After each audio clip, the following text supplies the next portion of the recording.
Ayat pertama surah Al-Kahfi itu merupakan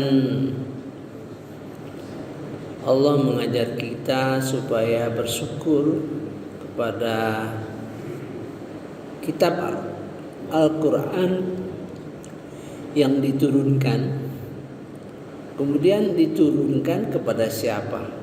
Ya, kepada Nabi Muhammad SAW, yang isinya Al-Quran itu isinya tidak bengkok, ya, lurus. Ya. Kemudian ayat yang terakhir bicara juga mengenai Nabi Muhammad SAW yang diperintah oleh Allah Subhanahu wa taala untuk menyatakan dirinya itu adalah sama seperti kalian semua, manusia biasa, ya. Bedanya hanya dia memperoleh wahyu, ya. Nah, dari perkataan itu kita memperoleh suatu kesimpulan bahwa jangan sampai terhadap Nabi Muhammad SAW kita melakukan sesuatu yang melampaui batas. Ya. Ini bukan hal yang baru dari sejarah sebelumnya, umat-umat sebelumnya yang menempatkan posisi seorang rasul itu lebih daripada apa yang sebenarnya. Maka perlu ditegaskan supaya ya, tidak melenceng gitu. Penegasannya kul innama, katakan innama. Kalau ada kata innama, kalimat berikutnya itu adalah kalimat penting. Nah, itu ya. A'udzubillahi minasyaitonirrajim. Bismillahirrahmanirrahim. Kul innama, ya. Kalimat berikutnya penting. Ana basyarum mithlukum yuha ilai. Aku ini seperti manusia biasa, seperti kalian. Bedanya aku mendapat wahyu gitu ya. Wahyu yang disampaikan kepada Rasulullah SAW. Diulang lagi, annama ilahukum ilahu wahid. Diulang lagi, annama ilahukum ilahu wahid. Ditegaskan lagi, Tuhan kamu itu Tuhan yang esa. Ya, itu ya. Mengapa di awal dikatakan innama, di tengahnya annama? Itu masalah tata bahasa. Kalau di awal itu in, kalau sudah di tengah itu an, ya gitu. Kemudian komponen yang lain adalah faman kana yarju rabbih. Faman kana yarju liqa'a rabbih. Barang siapa ingin berjumpa kepada Tuhannya. Ada 3 cara mengatakan berjumpa dengan Tuhannya, berjumpa dengan Allah, dan berjumpa kepada aku. Di dalam Al-Quran itu, kalau berjumpa dengan anak, umumnya mengatakan tidak mengharap ketemu dengan aku, tidak mengharap ketemu Allah, membohongkan pertemuan dengan Allah. Jadi dari sisi analisa, jadi yang penting bagi kita adalah faman kana yarju liqa'a rabbih. Karena di dalam proses kecintaan, harapan untuk bertemu dengan Allah, dengan Tuhan, itu merupakan proses. Ya. Ibarat orang ingin ketemu Allah tapi masih lama, tentu akan dipersiapkan dari sisi Allah Subhanahu wa taala, mempersiapkan kita. Karena Rabb itu bersifat bertugas, ya, mencipta, mengatur, mendidik, ya, memberi rezeki. Nah, di dalam proses pemberian rezeki, ya, misalnya pada awal-awal kita merasa sulit dapat rezeki, itu merupakan proses rububiyah. Ya, kalau orang merasa sempit rasanya hidup ini untuk maka kedekatan dengan Tuhan itu lebih dekat dibandingkan orang yang merasa rezekinya mudah sekali. Ya, itu. Kita ini sebagai orang tua ini sudah merasakan bagaimana pada saat rezeki kita itu lebih luas, maka proses di dalam rububiyah, rasa ketuhanan itu ya karena terjaminlah rezekinya. Tapi bagaimana pada seseorang yang rezekinya harian, maka setiap hari dia merasa meminta kepada Allah Subhanahu wa taala, mudah-mudahan rezekinya hari ini. Berbeda dengan orang memperoleh rezekinya bulanan, sikap terhadap Allah Subhanahu wa taala berbeda sama sekali. Pada saat kita mengalami kesulitan, itulah pelajaran, itulah maka faman kana yarju liqa'a rabbih. Bagaimana kalau Allah menguji kita, ya, dalam cobaan-cobaan, maka akan terasa kedekatan kita dan keinginan kita dekat dengan Allah Subhanahu wa taala, ya. Membuktikan apa-apa yang disampaikan dalam Quran, bagaimana orang takwa itu rezekinya datang tanpa terduga dari arah yang tidak diduga, tahu-tahu dapat rezeki. Nah, inilah menguatkan rasa ketuhanan, yaitu di dalam proses Rabb. Ya. Jadi dalam tauhid itu ada 3. Kalau Rabb itu tauhid rububiyah, kalau Allah tauhid uluhiyah. Ya, gitu ya.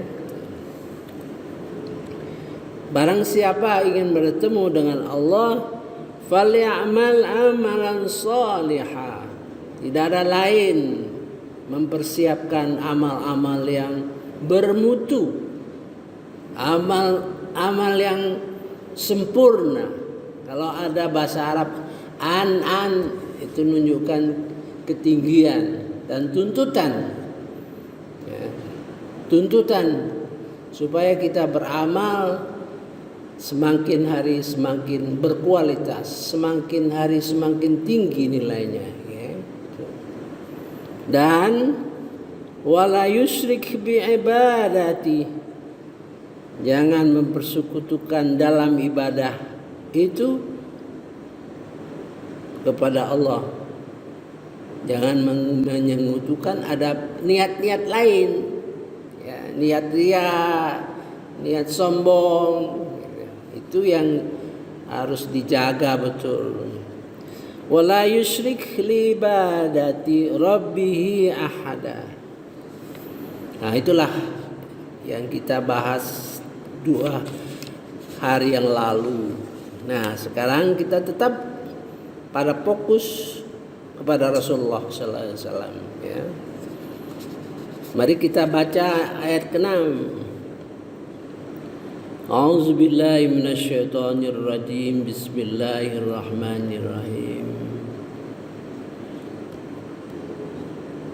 Maka barangkali engkau Muhammad akan mencelakakan dirimu karena bersedih hati setelah mereka berpaling sekiranya mereka tidak beriman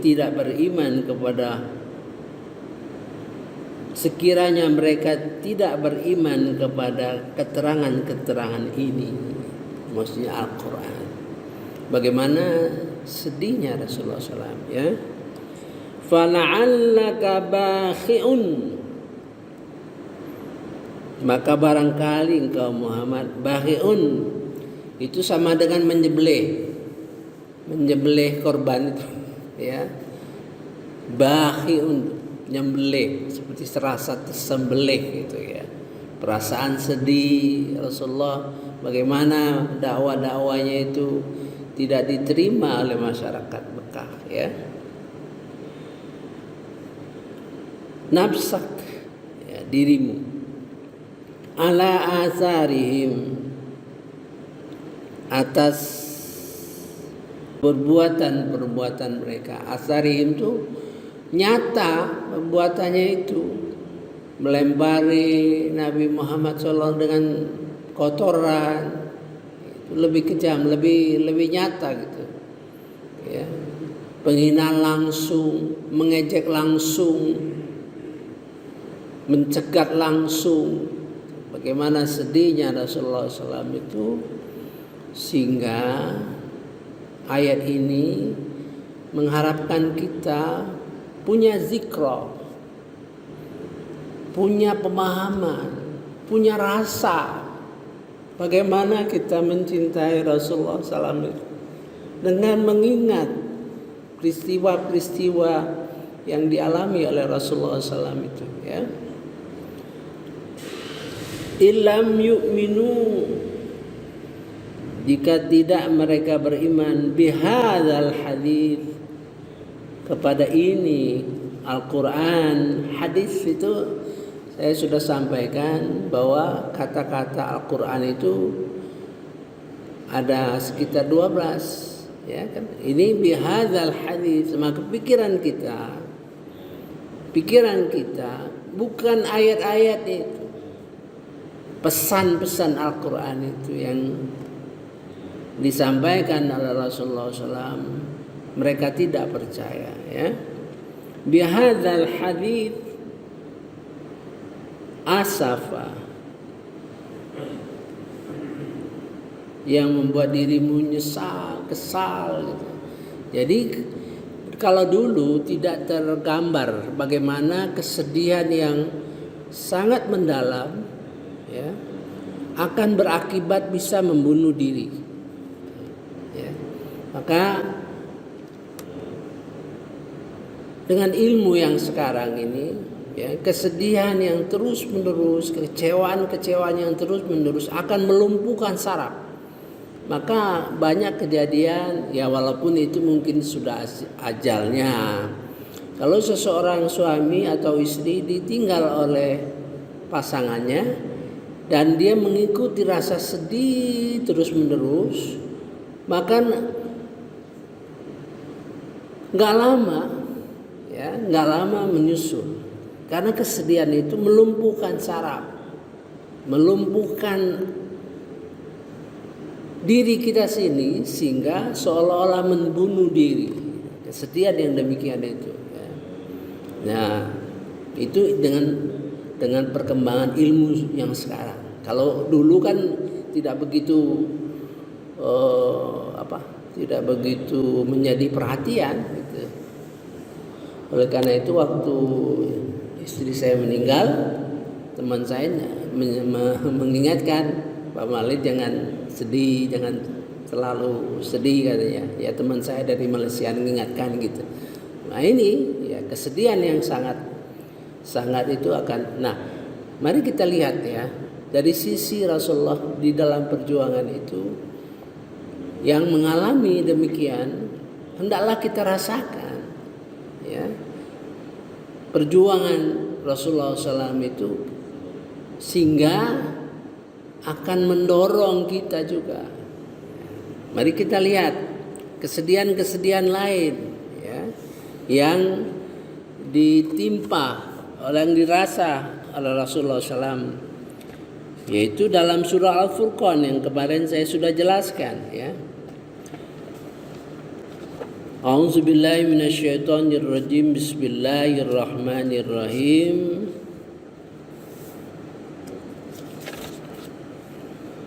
Dan Rasul Muhammad berkata, wahai Tuhanku, sesungguhnya kaumku telah menjadikan Al-Quran ini diabaikan. Nah, itu ya. Wa qala Rasul, ya Rabbi, inna qaumi ittakhadhu hadzal Qur'ana mahjura. Ya Rabbi, hanya dua ini, hanya dua di dalam Quran ada dua kata ya Rabbi. Seharusnya pakai ya, ya, ya Rabbi, gitu kan? Ya Tuhanku, ya Tuhan. Ini pada posisi yang jauh dari Allah Subhanahu Wa Taala. Sedih yang bukan main ya. Inna qaumi ittakhadhu, sesungguhnya kaumku, umatku, hadzal Qur'ana mahjura. Sungguh Al-Quran itu diabaikan. Nah, ini yang membuat kita juga mengapa kita terus-menerus melakukan kajian Al-Quran ini, supaya kita nanti kalau bertemu dengan Rasulullah SAW, kita bisa mengatakan sesungguhnya kami tidak demikian, tidak termasuk orang-orang yang mengabaikan Al-Quran. Setidak-tidaknya kita setiap subuh kita terus mengkaji Al-Quran. Kita kirimkan Al-Quran kepada teman-teman sahabat-sahabat kita. Ya. Kalau orang berinfak Al-Quran ke masjid, kita balik situasinya. Masjidlah yang menginfakkan Al-Quran kepada mereka. Karena masjid nggak baca Quran. Yang baca Quran itu orang. Ya. Itu suatu usaha kita untuk memberikan bukti bahwa kita tidak termasuk yang demikian ya. Di dalam kesepakatan ulama menafsirkan mengabaikan Quran itu ada berapa langkah. Satu, ada Quran ya, tidak dibaca ya. Jadi kalau kita sudah membaca Al-Quran, berarti kita tidak mengabaikan pada tingkat itu ya. Kita baca Al-Quran dengan tajwid yang baik gitu. Itu masuk mengabaikan juga kalau dilihat dari tahap kedua. Di mana tahap kedua sudah dibaca, kita berusaha untuk memahaminya. Walaupun mungkin tidak mengerti bahasa Arabnya, setidak-tidaknya kita baca terjemahan. Walaupun terjemahan itu tidak akan memberi ilmu Al-Quran, itu nggak akan, karena ilmu Al-Quran itu berada pada sisi kata-kata, ya, struktur kalimat. Jadi paling tidak, ya sudah cukup. Seandainya dua tercapai, itu juga masih mengabaikan Al-Quran. Ya. Sudah baca, mengerti isinya, melaksanakan apa-apa yang diperintah di dalam Al-Quran. Saya sudah sampaikan bahwa perintah dalam Al-Quran itu 4 kategori. Fikir, zikir, 2 kolbu, 3 fisik, 4 materi, non materi. Dan segala ibadah kita itu terukur di dalam 4 kategori ya. Sudah kita laksanakan, tidak mengajak orang, teman, keluarga. Kita mau masuk surga sendiri. Nah, gitu. 4. Ya. Kelima, prinsip-prinsip Al-Quran itu tidak dijadikan pegangan hidup. Sebagai contoh, yang mengabaikan Al-Quran itu, anak saya ini 2, laki-laki dan perempuan. Kalau gitu, samakan saja warisnya itu, rata, dibagi rata. Itu juga mengabaikan Al-Quran ya. Prinsip-prinsip Al-Quran itu tidak dipakai. Jadi Mengabaikan itu banyak tingkat-tingkatnya ya. Nah, mudah-mudahan kita tidak termasuk yang demikian. Berusaha kita terus mendalami Al-Quran sehingga mudah-mudahan apa-apa yang kita lakukan merupakan dalih bahwa kita tidak termasuk orang-orang yang mengabaikan Quran. Subhanakallahumma wa bihamdika asyhadu an la ilaha illa anta astaghfiruka wa atubu ilaik. Wallahu alam. Wassalamualaikum warahmatullahi wabarakatuh.